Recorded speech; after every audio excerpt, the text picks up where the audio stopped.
Olá, eu sou a professora Renata Bassani, professora de Biologia, e hoje eu vou conversar um pouquinho com vocês sobre um dos mais fascinantes assuntos do sistema nervoso central, a medula espinal.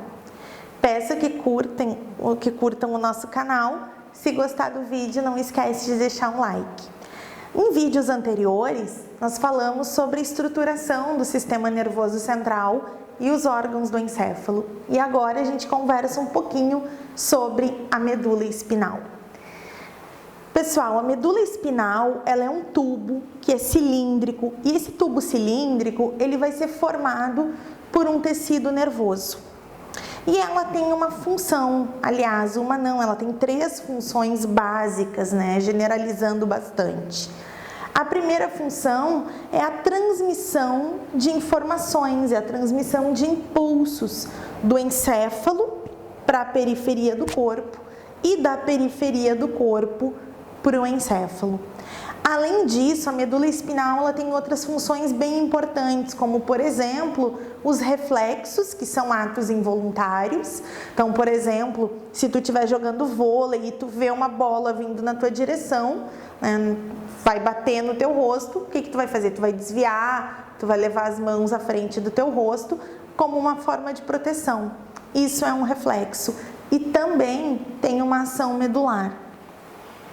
E a outra função é a coordenação das atividades musculares. Então, a gente vai ver que quando informações vêm da periferia do nosso corpo para o nosso sistema nervoso central, esse nosso sistema nervoso central, ele devolve uma resposta através de uma ação muscular, geralmente. Então, essa coordenação toda também vai fazer parte de uma das funções atribuídas à medula espinal.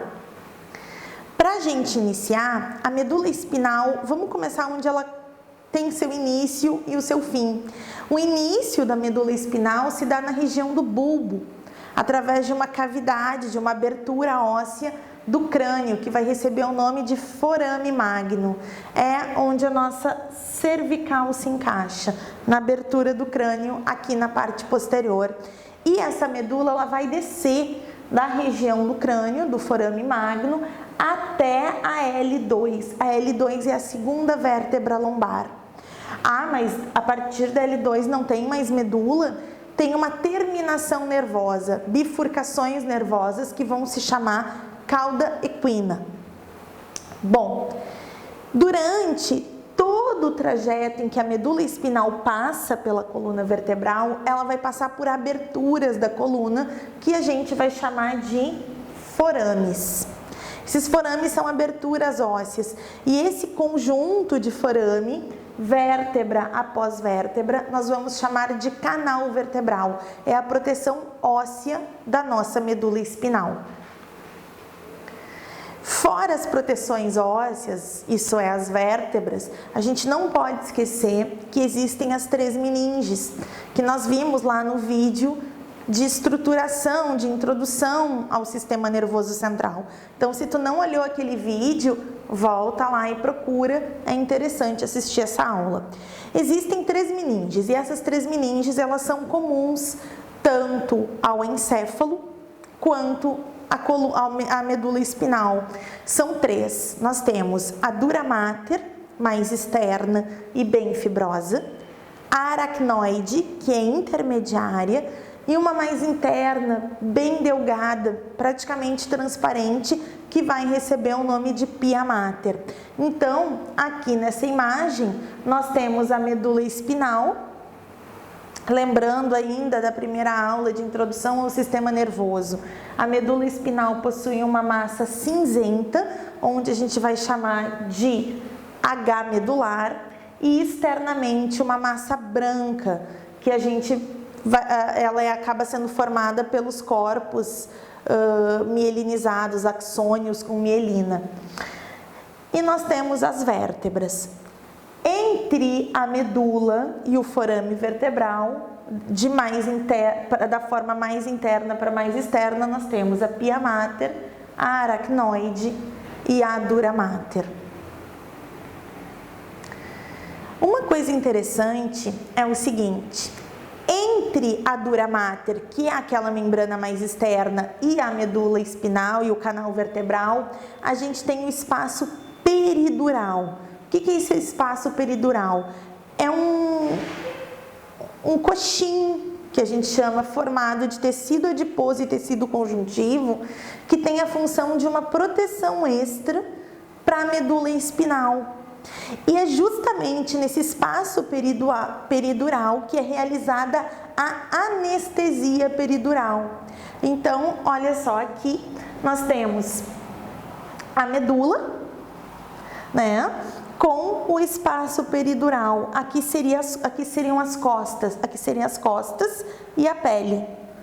E exatamente aqui, nesse espaço, nós temos o espaço peridural.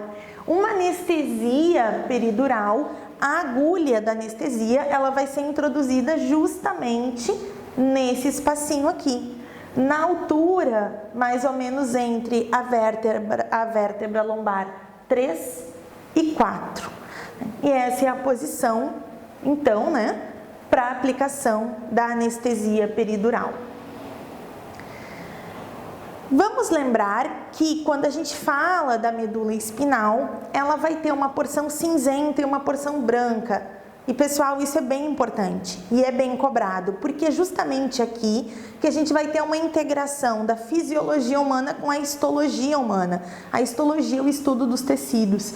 Então, primeiramente, vamos dar uma olhadinha na estrutura medular.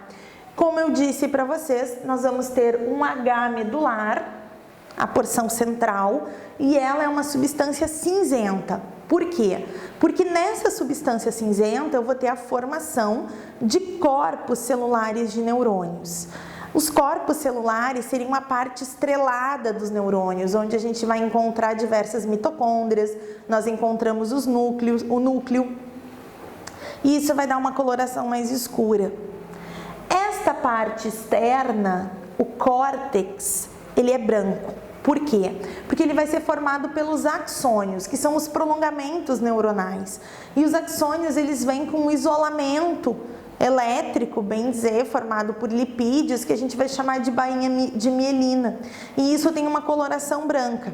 Veja bem, lá no encéfalo, a parte externa é a massa cinza e a interna é a branca. Porém, na medula é o contrário. E tem uma explicação, né? Uma explicação fisiológica para isso.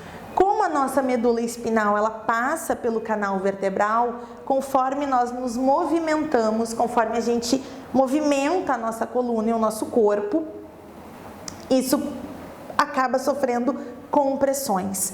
É menos prejudicial, com certeza, sofrer uma compressão na parte branca do que na parte cinza, que seria, diríamos assim, o centro de comando dos neurônios, certo?